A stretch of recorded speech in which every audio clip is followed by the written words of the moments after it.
NBC News correspondent Emilie Ikeda, and in the Weather Center, we have NBC News meteorologist Bill Karins.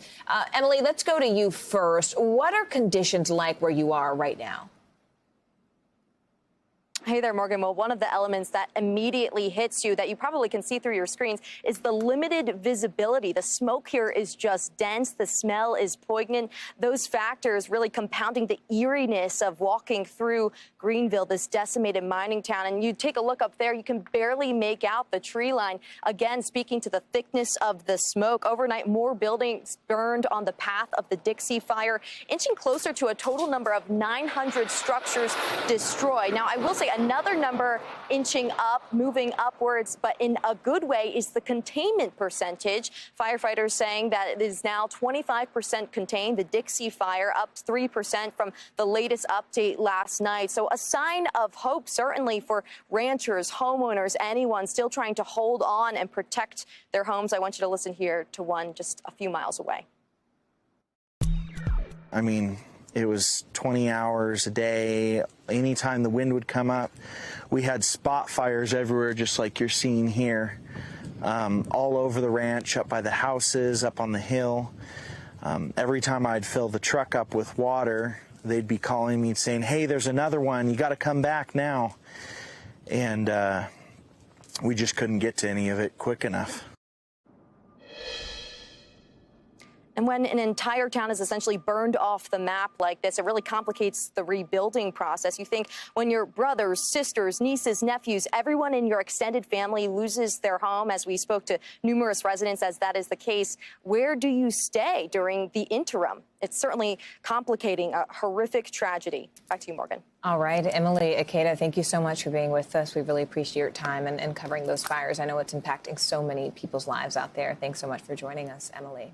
Let's go ahead and bring in NBC News meteorologist Bill Karins for added context. Bill, will this week's forecast really bring any relief to those firefighters out west?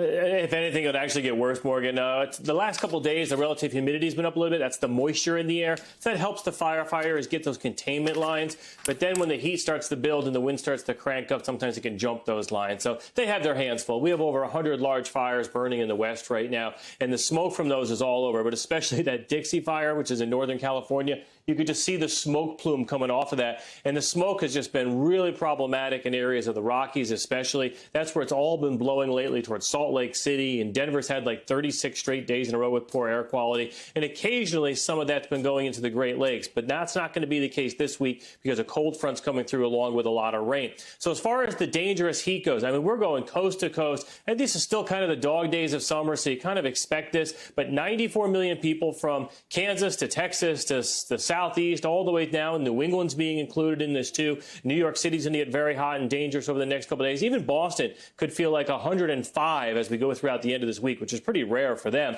And then the Pacific Northwest, another heat wave is beginning, starting today, continuing through the end of the week. 10 million people at risk there. And as far as the temperatures go, the hottest conditions over the next couple of days, look at Memphis. That's just brutal. 96 to 90. That's the actual temperature too. And DC's not going to be any picnic with 94 to 95. And then finally, we're going to be watching the tropics carefully. The Hurricane Hunter aircraft flew into this tropical wave earlier today. It is not yet a tropical depression. Either later today or tomorrow, maybe right over the top of Puerto Rico, it could become tropical depression or maybe even tropical storm Fred. That's the F-named storm. And then this will be heading towards Florida as we head through the upcoming weekend. A lot of questions with what the intensity would be by the time it gets to Florida.